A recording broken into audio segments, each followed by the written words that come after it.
for medical care.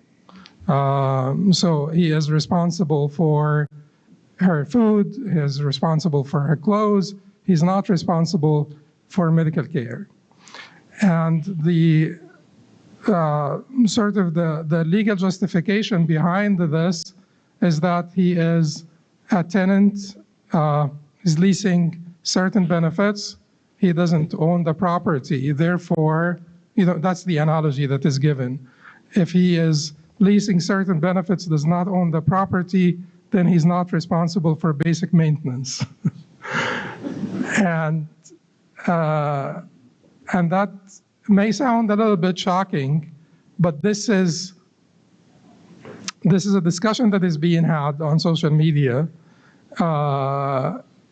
And we have to be aware of these things because you are the defenders of the Sharia, the defendants of the tradition, and you have to know how to address these things and how to make sense of them and how to present them in a way that observes proper adab with our scholars and at the same time does not limit the deen of Allah subhanahu wa ta'ala to their ijtihad, and should also recognize that the fatwa changes with the change of times. Now, if you ask the people in this room, forget about the people in this room, if you ask the top tier scholars in Muslim countries whether they belong to a particular madhab or not, they're madhabi, they're not madhabi, is a man responsible to buy his wife insulin? If the wife is diabetic and she needs insulin, is the husband responsible to pay for her insulin? I am quite confident that the response from 95% of the people will be yes, he's responsible to purchase insulin. Is this a matter that changed because of the change of times? Is this a matter that changed because their conception of medical care was different from our conception? Some people argue that no, it doesn't have anything to do with their conception of medical care because they have basically explained for you in their justification the basis of their fatwa. The basis of the fatwa is is the lessee-lessor type relationship, and who's responsible for basic maintenance and who's responsible for consumer maintenance. But that is not the case. Had it not been that the change of times affects this fatwa, you would have not, it's impossible to basically think bad of all the contemporary scholars as deformed people, by people who were deformed by modernity, people who were deformed by liberalism and modernity and current philosophical trends and things of that nature. Of course not. But they are basically looking at the Quran and the Sunnah and looking at the ultimate sources of this deen, paying respect to the tradition, paying respect to our scholars and their ijtihadat, and not dismissing them without proper understanding of their ijtihadat and the context in which they provided their ijtihadat, and building on their ijtihadat, but at the same time are not limiting themselves to their ijtihadat. When I say they are not limiting themselves to their ijtihadat, I do not mean that we will walk away from our tradition, we will walk away from the agreement of the four madhab, such as in this case. But we cannot say that, we can say that most of the time, in the vast majority of the time, and this has been said by Imam Abil Abbas ibn Taymiyyah rahimahullah. He said, in the vast majority of times, if you depart from the agreement of the four madhahib, you will be dead wrong in the very vast majority of times. However, there are certain cases where a departure from the agreement of the four madhahib may be warranted. This will not be a departure from Islam because Islam is not limited to the agreement of the four madhahib, although most of the time it is, but not always, not always. That is an important point to underscore here. Most of the time, if you depart from the agreement of the four madhahib, you will be dead wrong, but not always. Sometimes you may not be wrong. And in certain cases, you may not be wrong because of two considerations here. One consideration is the source, the Quran and the Sunnah. So you're always paying attention, you're always basing your ijtihad on their methodologies, on their principles and their methodologies, but you're always keeping one eye on the sources, the Quran and the Sunnah. The ultimate authority has to be the Quran and the Sunnah, the revelation, the wahy, and keeping another eye on reality, the reality that you live in. Just think about it. If you say to people that a wife is not responsible to purchase or to pay for insulin for his wife, will people accept this? By their natural disposition, by their pure fitrah, their natural disposition, no, it will not be accepted. It will not be accepted. And that's why you have to go back and say, so what is happening here, and where do we go from here? And certainly you have to allow people who are in the caliber of ijtihad to exercise ijtihad, to bash our scholars and our tradition will be shooting yourself in the foot. That is detrimental, that's devastating. Just calm down, take it back to the authorities, to the contemporary authorities, and say, where do we go from here? How do we address this issue? And the Sharia has always proven that it does have the ability, the flexibility and the perfection of the Sharia has always proven that,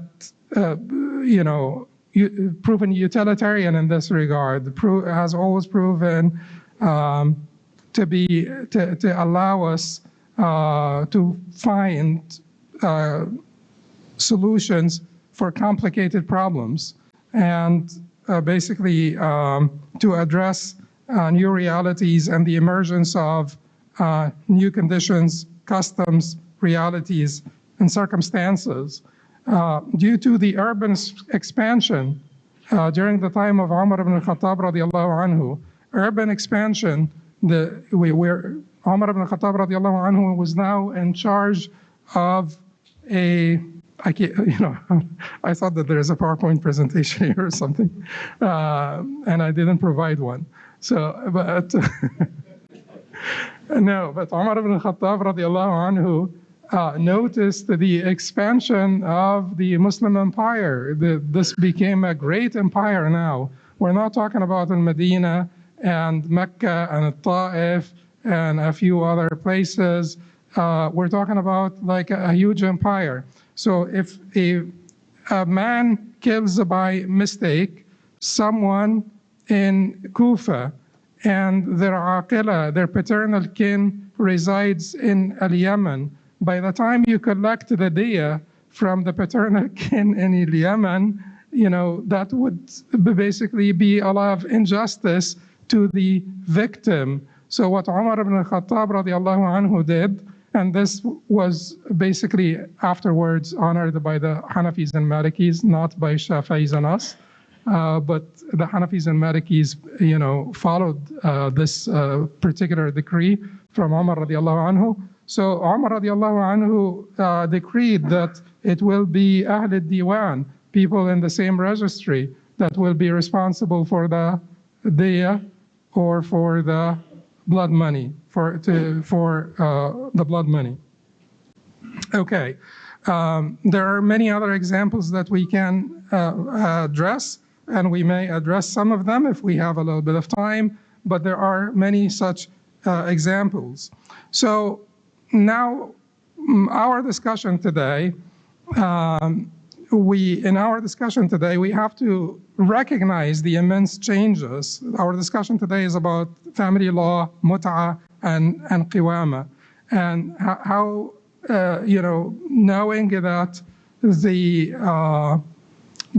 family is the smallest unit in the structure of the Muslim society, and knowing the importance of the family, for the entire ummah. The family is the smallest unit, and the collapse of the family portends the collapse of the society, but in particular, the collapse of the Muslim family in the West, and where Muslims live as minorities, is a lot more dangerous and perilous, because basically the community outside, the society outside, is not conducive to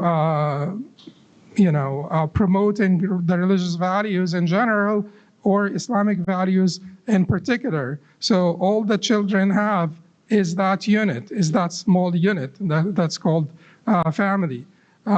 So how do we protect the Muslim family, and how do we make sure that the changes, the immense changes in reality, do not disrupt the value system, that value system of ours, and do not disrupt the family, the structure of the family.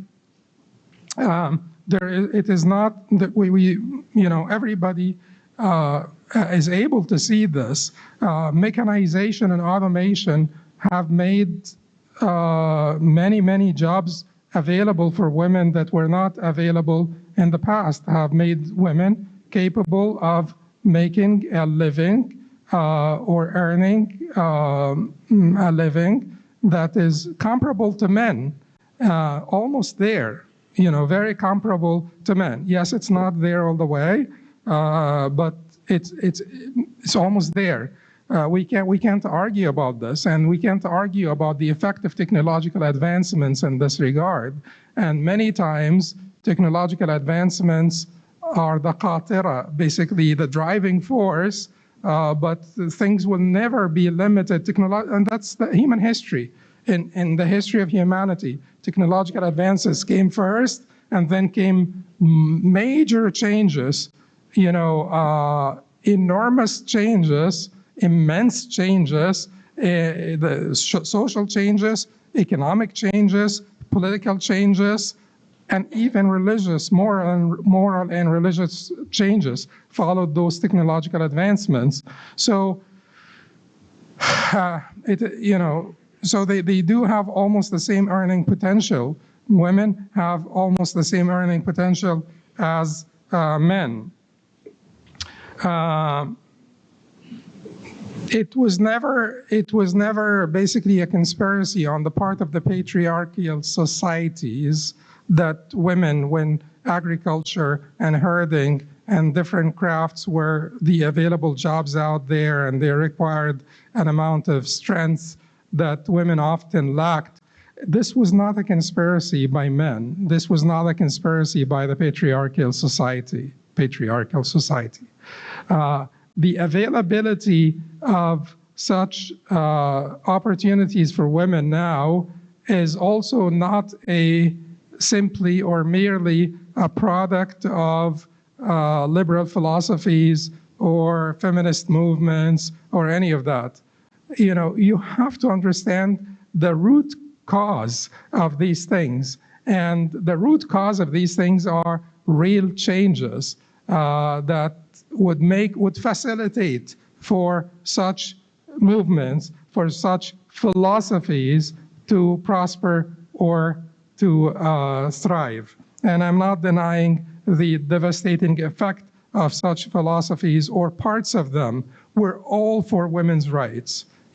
we're all there to honor and defend women's rights. Women are our mothers. You know, when I'm talking here about women, I'm talking about my mother. There is nobody, you know, more like dearer to me than my mother. So there is no controversy over this. And I think that this applies to any man in his right mind, to any decent man. So when we're talking about women, we're talking about our mothers, we're talking about our daughters, we're talking about our spouses, our sisters, and so on. So what I wanted to say here is that these are immense changes that did happen and do have an impact on the Muslim family. So how do we mitigate the harms of those changes? Because whenever you have new changes, you have benefits and harms. You have benefits and harms, and certainly there are benefits for this empowerment of women does have some benefits. Aren't you happy if you leave this dunya knowing that your girls, your daughters may be able to earn a living and they will not be begging? Of course, you would be happy. But there are also harms. There are significant harms, and how do we address those harms, and how do we mitigate those harms?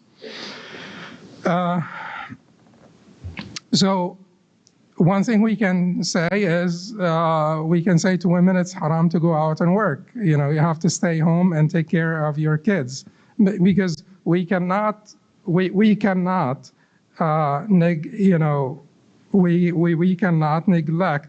the harm of having two parents that are career focused, that are not given sufficient time and sufficient attention to their children. We can't underestimate, or we can't overestimate this harm on the children. When women went out to work, we had the rise of many psychological disorders among children. We had even medical conditions, the rise of hypertension, diabetes, various medical conditions, because the change in people's diets. People are not making food from scratch anymore. People are relying on fast food and so on and so forth. We had this tension also between the two parties. And I do mention what Samuel Smiles said here about women being sent out to factories.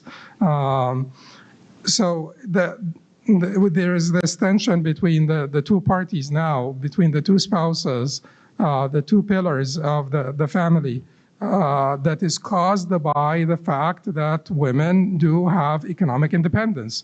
It is a sort of a justifiable ambition on their part. To want to have economic independence is a justifiable ambition on their part. So,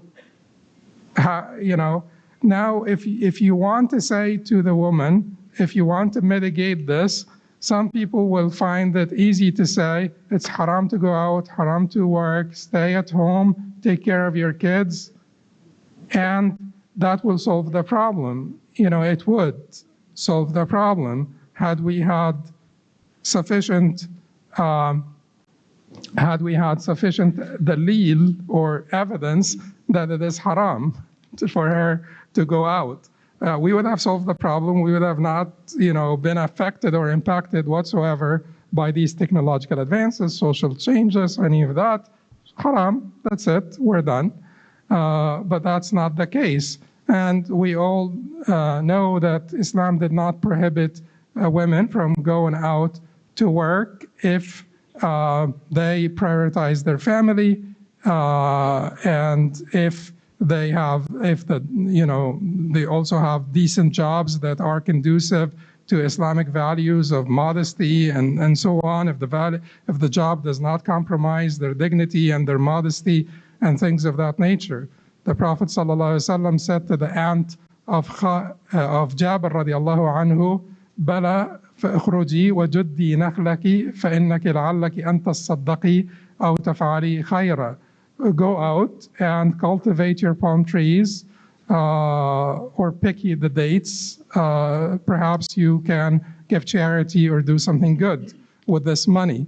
So now she will go out and she will hire people to for this job. So she will be, to some extent, mingling with people, mingling with men, because she will not, and other women will not be doing these particular laborious jobs. But the Prophet ﷺ permitted her. And we have many other examples in the seerah. I'm just giving you one. So we don't have that. So how do we then address this issue? We just want to say to the Muslim woman that if you are married, you have the right to stay home, and that you have the right for your husband to spend on the family, to spend on you and spend on the family. And we want to say to her as well, you have the obligation to prioritize your family, and to prioritize your children over your professional ambitions. So that's the bottom line. The bottom line is that we want to say to her, the Muslim woman, you have the right to stay home and to be spent on. You have the obligation to prioritize your family. Now, how do you do this if you tell her to stay at home? How long do you have? 10 minutes? Huh? No, that's fine. I'm just going to use them and that's it. How do we tell her that if we say we want you should stay home? So two people graduated from the same college. She decided to stay home, and after 40 years they separated, and the husband gave her 3 months of maintenance, the maintenance for 3 months, and said to her, that's it. She goes to the secular court. They give her half of the savings of the husband. She goes to us. We give her maintenance for 3 months. How trying is that for her? How difficult is that for her? And then we will certainly say to her, if you take what the court gives you, you have defied your Lord, and you have basically rebelled against the Shara. That's very trying. And at the same time, if you say that she is entitled to half of the husband's savings, so here is another story. You have a 40-year-old husband and a 40-year-old wife, and they have 3 kids. So you will tell her you're entitled to half of his savings, but he is responsible for the maintenance of the children. Islam says that, you can't change Islam. He's responsible for the maintenance of the children, and he's even responsible for ujrat al-hadina, compensation for the caretaker of the children, or the custodian, physical custodian, caretaker of the children. So he will, you will take half of his savings, and from next month, he will start to basically transfer, on monthly basis, this much money for your children and for you as a caretaker of the children. How fair is that for the man? It's just ultimate cruelty and injustice. So we have to figure out how we will use the concept of mut'a, conciliatory gift, to address this issue without being unjust, without being unfair to either party, to the man or the woman. And certainly I will not be able to, we're not going to be able to present how many pages? It's like 80 pages in Arabic and English. You will find the Arabic across from the English. I guess it's 80 pages, so we will not be able to present everything. I wish that you will be able to read the paper, inshallah, if you had a chance. But this is what the paper addresses when it comes to al-mut'a. The paper addresses so when it comes to al-mut'a, of course, the paper begins by addressing the very concept of taghayyur al-fatwa, or the change of fatwa. And under that particular section, the first section of taghayyur al-fatwa, I talk about the meaning of this, I talk about the evidence for this, I talk about the guidelines for taghayyur al-fatwa, because it's a very dangerous concept, very dangerous concept. There has to be guidelines, and there has to be clear and strict guidelines when it comes to the change of fatwa. And then I talk about the change of fatwa in family matters in particular, because people may say that family matters in particular are somewhere between ibadat and muamalat, aren't they? If you look at, abwab al-nikah, الزواج, طلاق, الحضانة, المتعة, etc. All of these abwab, they are heavily regulated by the Sharia. They are a lot more regulated by the Sharia than many of the other abwab of al-muamalat. So they are somewhere between al-ibadat and al-muamalat. Al-ibadat are most heavily regulated by the wahy, the nusus al-wahyain, or the text of revelation. So the change of fatwa in this particular domain seems quite dangerous, and it actually is, because the change of fatwa in this domain, for people who don't know the legal theory and النظرية الفقهية for these abwab, for these chapters or these topics, have complete knowledge of al-usul, al-qawaid, the al-maqasid, and the nature of these particular topics. Because when it comes to family law, the idea of complementarity is extremely important. Yes, the idea of taradi, mutual agreement, mawadda and rahman, compassion and mercy, these are certainly important. The idea of responsibility and accountability, mas'uliyya, is an extremely important one. But also the idea of complementarity. If you say that men and women have the same rulings, or men or women are equal in every respect, then you are basically devastating that particular concept of complementarity. And if there is no complementarity, then there is no family. If there is no complementarity, there is no family. So these are very complicated issues to address, and they require, a comprehensive knowledge to address them. But certainly the change of fatwa does apply in the, وَعَاشِرُهُنَّ بِالْمَعْرُوفِ, treat them or live with them according to ma'ruf. What is ma'ruf? You will find like the discussion about the meaning of ma'ruf. Is it reason? Is it that which is sensible, that which is good, that which is known to be good, customary, etc.? But certainly you cannot deny that it's about customs, it's about norms, it's about social norms and customs. وَلَهُنَّ مِثْلُ الَّذِي عَلَيْهِنَّ بِالْمَعْرُوفِ خُذِي مَا يَكْفِيكِ وَوَلَدِكِ بِالْمَعْرُوفِ خُذِي مَا يَكْفِيكِ وَوَلَدَكِ بِالْمَعْرُوفِ, everything بِالْمَعْرُوفِ, according to custom. Then we talk about the change. We talk about mut'a in particular because we want to mitigate this. We want to say to the Muslim woman, you will be safe if you stay home, if you work part-time, if you work remotely from home, if you don't dedicate yourself to your career, or if you quit your career altogether to take care of your children, you will be taken care of. Your community will not basically wrongdo you. You will be taken care of in the case of separation in the future. So that's the whole point about the muta. And you may say, so what's new over, muta is muta, it's by agreement, muta is prescribed.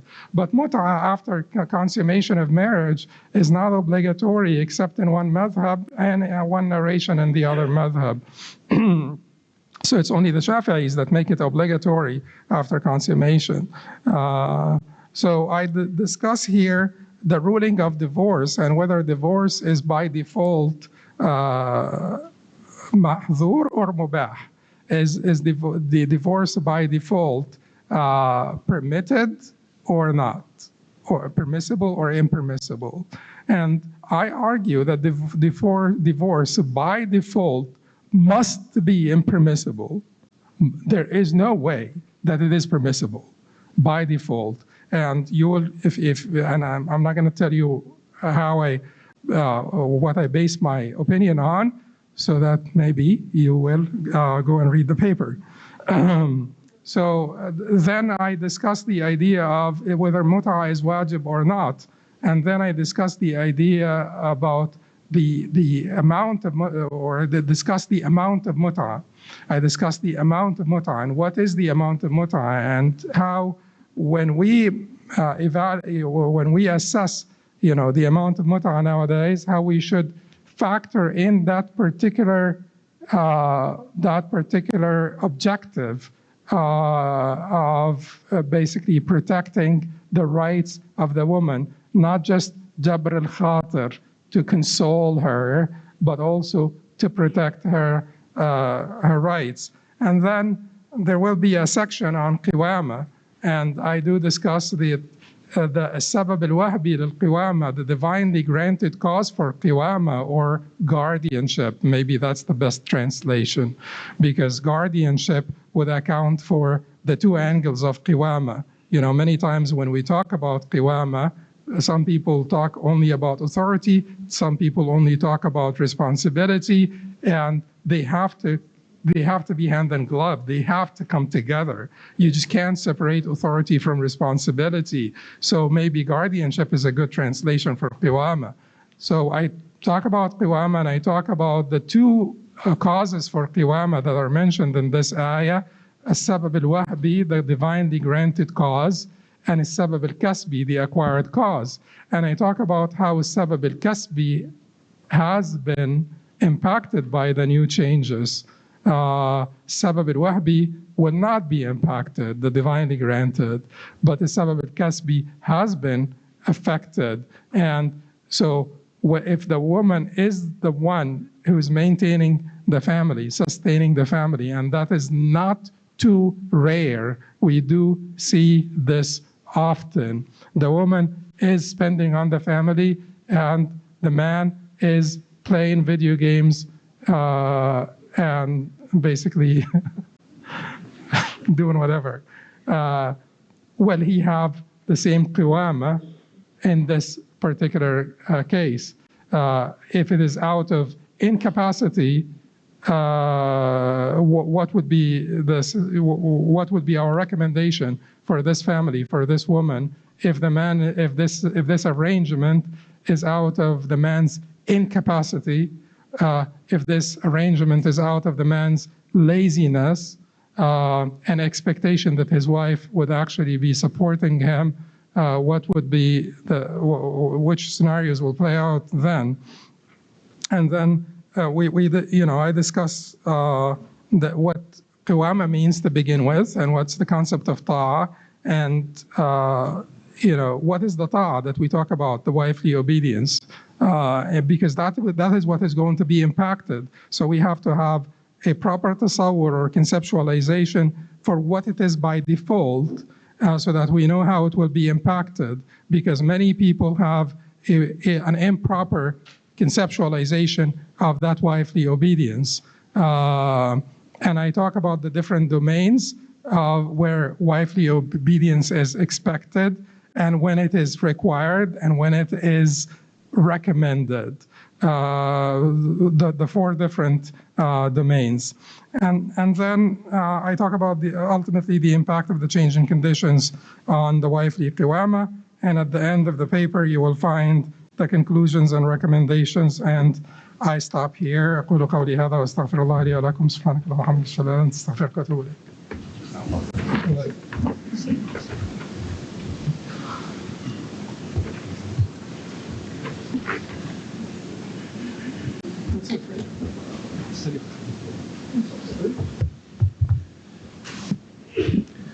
نعيد الضوء الأحمر إلى الأخضر الآن. بسم الله. جزاكم الله خيرا فضيلة الشيخ الطبيب دكتور حاتم على هذه المحاضرة وهذا التقديم المبارك النافع إن شاء الله، ونسأل الله تعالى أن يجعل هذه الجلسة جلسة خير وعلم وبركة تحفها الملائكة إن شاء الله. وبارك الله في هذا الجمع المبارك، الجمع الطيب. إخواني وأخواتي الكرام, it is time now to have questions and comments. We will have inshallah ta'ala 2 mics, one here and one there for brothers, and 1 mic also for sisters.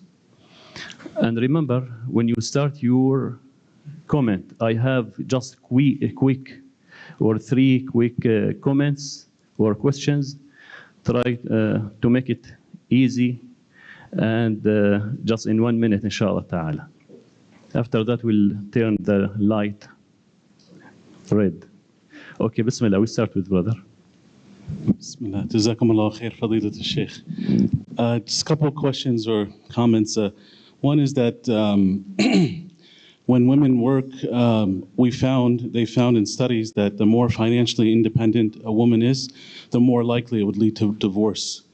So the dependence on a woman on her husband. Question to Sheikh Hatem, right? Okay. The financial dependence is actually something that seems to have a benefit in promoting the woman to stay with her husband. A question also I have is that if we make financial dependence or independence? Dependence. The woman being dependent on her husband would lead her to stay with her. Yes. And the other question I have is that all women work nowadays. I mean, in my generation, all women work. So when you come into a marriage, if you don't have a prenuptial agreement, it's definitely going to lead to conflict. And at the time of divorce, you see women during marriage, they want to follow Sharia, so the man has to spend on her. But at the time of divorce, people get angry, and now they want to go by the Western law. The third thing is, there was a mention of going to hukum wada'i if you can't get your right by Sharia. Any lawyer in America, they will not go by Sharia. They will take everything they can get, and they are filthy, really evil people. I mean, I know this through experience, so you cannot expect a lawyer to stop at Sharia. They will destroy the spouse, and so when you encourage people to go to hukum wada'i to get their right, wouldn't it be better to encourage them to have a prenuptial agreement, to go to have an Islamic adjudication in the time of divorce? Wouldn't that be much better than resorting to civil law, inshallah? Jazakumullah khair. Jazakallah khair. Okay, did I encourage people to go to the secular court? I didn't, like, right? Yesterday. Last night? Yeah, yesterday. Oh, okay. Oh, I was not here.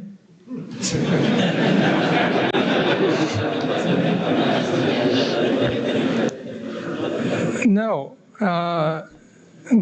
The whole point of the paper is to make sure that the Sharia is addressing all the new realities in a way that will guard against the abandonment of Sharia, that will guard against rebelling and abandoning the Sharia.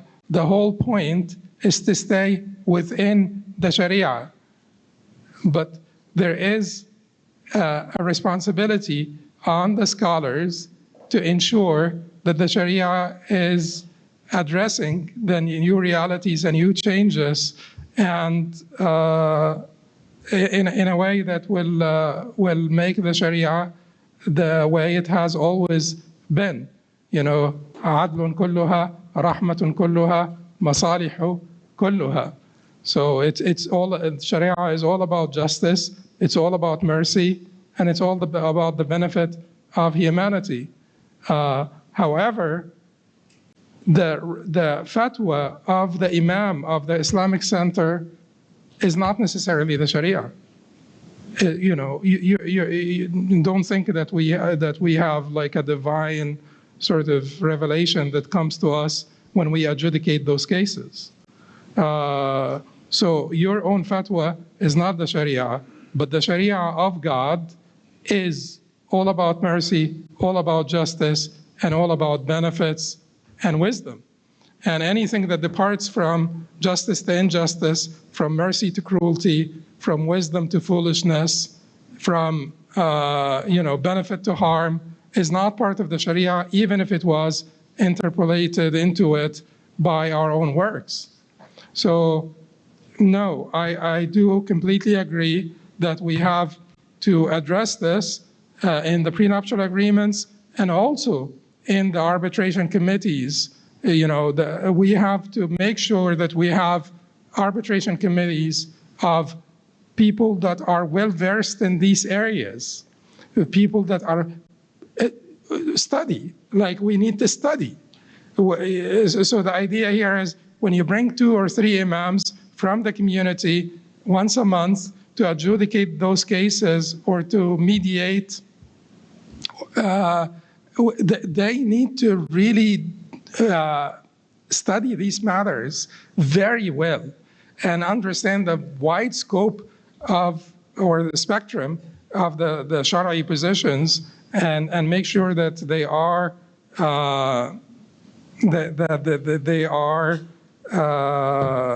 doing justice to both parties. And if we do, and we consistently do, I think that the Muslim women are not less pious than the Muslim men, are not less credible than Muslim men, not less pious than Muslim men. Eventually, and many times, Muslim men seek the secular court. It's not only the Muslim women. So if we ensure that we are doing it properly, then the vast majority of Muslim women will want to stay within the Shara of their Lord, inshallah. جزاك الله خير فضيلة الشيخ حاتم. تفضل أخي. السلام عليكم ورحمة الله وبركاته. جزاكم الله خير شيخنا.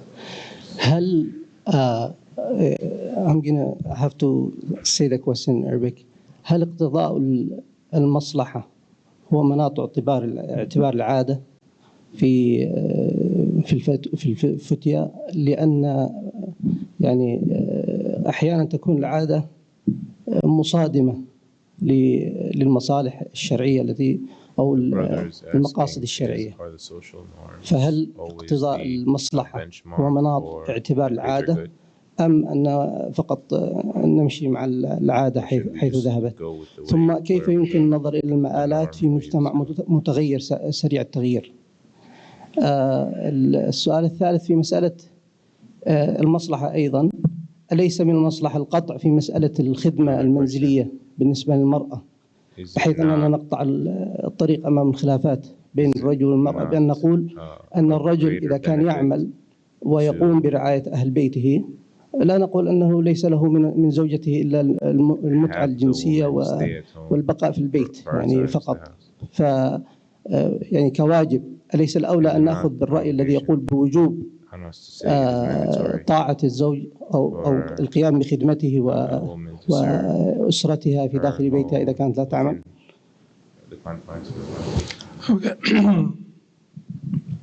الجواب يكون بالعربية ولا بالإنجليزية؟ It's okay, you can answer. As you like. Whatever you like. We have translator ما شاء الله there الشيخ محمد. جزاك الله خير.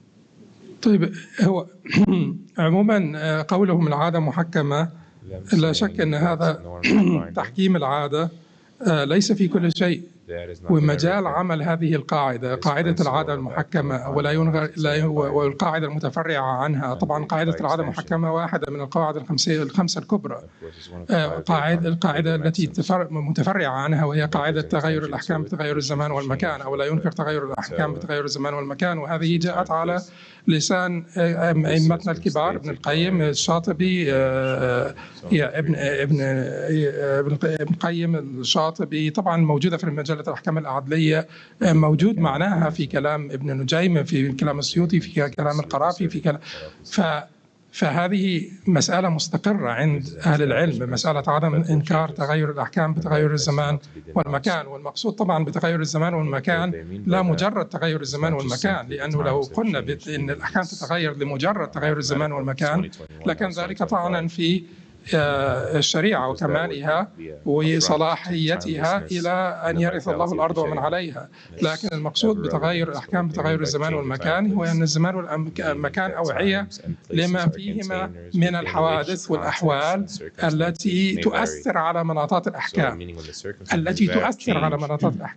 إذن العادة التي سنعتبرها هي العادة التي تؤثر على مناط الحكم، وليست كل عادة في الجملة، وليس كل شيء قابل للتغير. يعني الصلاة لن تتغير، والصوم لن يتغير، والأحكام والمقدرات لن تتغير، والواجبات والمحرمات لن تتغير. لكن ما يتغير هو ما كانت العادة فيه والعرف مؤثرا على مناط الحكم، والحكم يدور مع علته مع مناطه وجودا وعدما كما يعني اتفقوا على ذلك. فليس كل شيء يعني قابل للتغير، ولكن العادة التي ستؤثر هي العادة التي تؤثر على مناط الحكم. والمقصود طبعا بتأثير العادة على مناط الحكم ليس أننا سنقبل كل عادة مصادمة للشرع. طبعا العادة لا يمكن أن تقبل عادة مصادمة للشرع، وإلا فالشرع جاء لإخراج المكلف عن داعية هواه لطاعة ربه ومولاه، ليكون عبدا لله اختيارا كما هو عبد لله اضطرارا. فلا شك أنه العادة إذن التي نتكلم عنها هي العادة التي لا تصادم نصوص الشرع ويعني جمل مع يعني مقاصده، نصوص الشرع ومقاصد الشرع وقواعد الشرع. هذه هي العادة التي نتكلم عنها. طيب هنا في هذه الحالة التي محض يعني الموضوع الذي نتكلم عنه أو عين الموضوع الذي نتكلم عنه، هل التغير في العادات هذا أثر على مناطات الأحكام؟ هل هذه العادات مصادمة للشرع؟ نحن قلنا إنه لو كان عندنا دليل من الشارع على منع النساء من الخروج، على منع النساء من العمل، لو عندنا دليل من الشارع على منع النساء من العمل لاكتفينا بهذا الدليل وما كان فيه، خلاص انتهى كل شيء. لكن ماكو دليل يعني ماكو دليل. فإذن فالذي ينبغي علينا عمله الآن هو أن نقول للمرأة المسلمة لك الحق في أن تبقي في بيتك وأن ينفق عليك زوجك، وعليك واجب أن تقدمي مصلحة أسرتك مصلحة أسرتك على طموحاتك المهنية. لكن الواقع يقول، الواقع الذي لا يمكن أن تقاومه، يعني في أشياء لا يمكن أن تقاومها. يعني هناك تغيرات حصلت في مدينة رسول الله صلى الله عليه وسلم لم يمكن للفاروق أن يقاومها، لم يمكن للصحابة أن يقاوموها. تغيرات لما صارت المدينة cosmopolitan capital، صارت هناك تغيرات، فبدأوا يتعاملون مع هذه التغيرات التي صارت. عثمان قال يعني أمرهم بالتقاط ضالة الإبل مثلا. تغيرات صارت ما تستطيع تقاومها، تغيرات ديموغرافية، تغيرات اجتماعية اقتصادية ما تستطيع أن تقاومها، فينبغي أن تتعامل معها. في هذه الحالة هناك تغيرات صارت لا تستطيع أن تقاومها، فينبغي أن تتعامل معها حتى توجه النهر هذا بحيث أنه هو لا يكون قوة مدمرة وتستعمل يعني تستعمله تنتفع به قدر الإمكان. فليست كل عادة وليس كل شيء قابل لتأثير العادة عليه. في هناك أشياء كثيرة في الشريعة غير قابلة لتأثير العادة عليها، وهناك فقط الأشياء التي مناطاتها تعتمد على هذه العوائد هي التي تتغير، وهذه العوائد المصادمة للشرع تهمل. العوائد المصادمة للشرع لا اعتبار لها، ولكن فقط العوائد غير المصادمة للشرع هي التي نحتاج إلى التكيف معها. جزاك الله خير. شكرا جزيلا. نشكرك جزاك الله خير. شكرا لهذا السؤال، أخذ وقته. بارك الله فيكم. سؤال من عند الأخت الفاضلة ثم فضيلة الشيخ مصباح.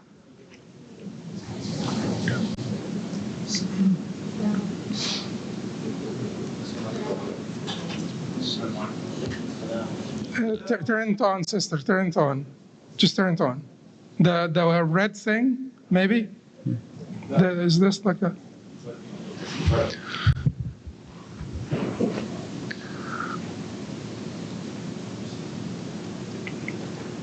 السؤال إخواني الكرام إن شاء الله بحدود دقيقة، والإجابة بحدود دقيقتين إلى 4 دقائق إن شاء الله تعالى، من أجل الوقت ومن أجل فسح المجال لأكبر عدد من المشاركات والمداخلات إن شاء الله. بارك الله فيكم. Assalamu alaikum. So since we are discussing the challenges facing the Muslim families, and we've discussed the topic of, how the Sharia law should be applied in case of, divorce, and how the woman is entitled to walk away with her mahar. In that situation, if we are dealing with families who do not have, the woman has no backing, as an extended family to help and support her, and she walks away with what she is entitled to according to the Sharia. What is the role of the Muslim community if she is not able to sustain herself in that situation? I don't know if this is a relevant question. What's the role of the Muslim community if the woman who walked away from the family with whatever the Sharia had designated for her or had given her now needs support? It's just like every other. It's just like every other person in the Muslim community. Like, the idea here is a divorcee may have financial difficulty. We will not be able to obliterate that. We will not be able to end that difficulty. We're just going to say that we want to work for justice as much as we can. But oftentimes, the two parties in the family will have financial difficulty, and that's just the nature of that's the nature of the beast. Divorce is certainly devastating. But does the ummah have, the community has a role to play? But the community, yes, the community should support that woman, but the community also needs to support other women, that were not married to begin with, the elders, she will be one of the people the community needs to support. She will be one of the people the community will need to support. A Muslim community should support its members to their best ability. So yes, of course, she's just another person, another member of the community, and there are two types of people in the communities. There are three types of people in any community. There are the givers, the takers, and the people that are neutral in the middle.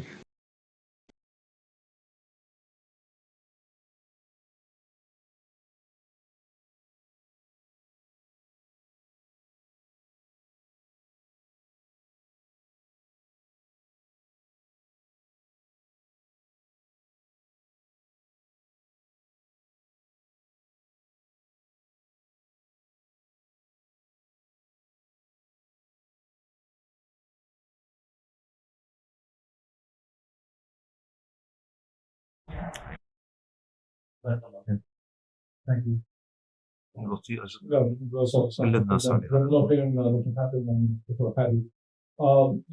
going to keep it simple, inshallah, and quick. General advice from the lecture of yesterday. I went through a lot of majority of the research in the paper that we have. So if you can elaborate on how we can bring this to practical example, and we are going to advise people, married couples, to avoid this problem, because we all know that the problems happen when you have lack of deen, lack of knowledge. So the prenup and the agreements that we should do it before marriage, based on the Islamic values, Islamic deen. These problems can happen. So what's your advice in general for the imams here to go and advise the community? Because majority of the stuff the device is connected in here. Fundamental of Islamic understanding the values, right? So, mashallah, the introduction on the book, it's amazing that how we are going to bring this to practical life.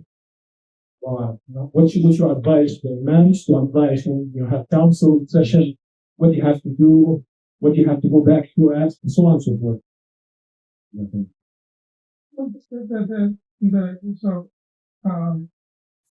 It's just like, when people say, no, do I not khushu' in salah?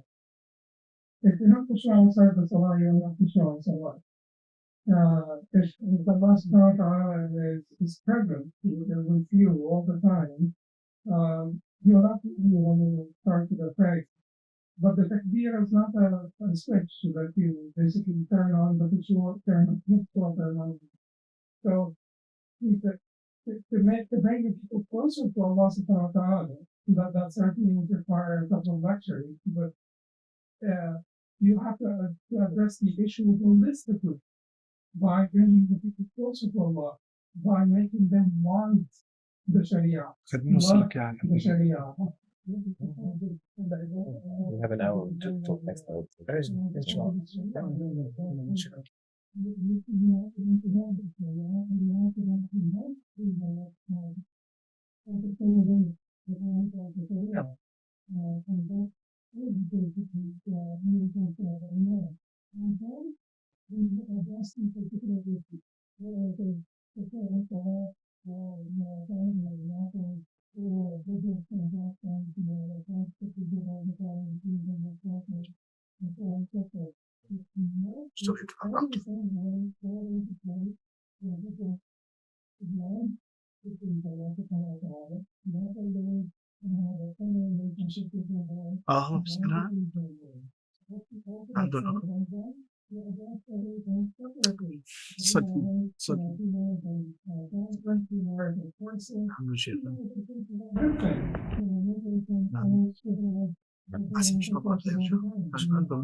Obligations. Not everything is about rights and obligations, but that's the skeleton. And if you don't have the skeleton, you can't put the flesh on. No skeleton, So the flesh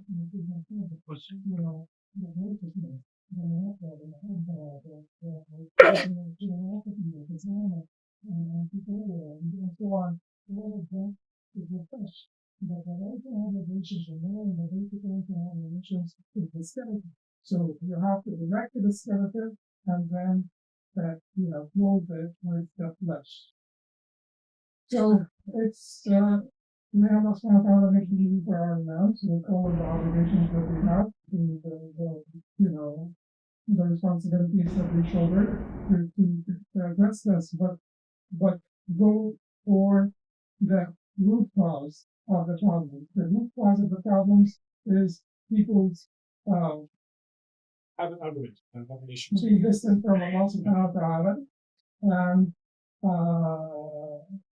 not having enough love for Allah and for His deen. That's the root cause. We have to stop now for the question, but we resume in a few minutes. We have, inshallah, now sponsors Rahman worldwide presentation for a few minutes. Then we resume Saudi question. We have two brothers and one brother. Hopefully we have inshallah and more time to have the question inshallah. Right after the presentation of Rahman worldwide. Yes, you will start here, but inshallah you can come back with the presentation.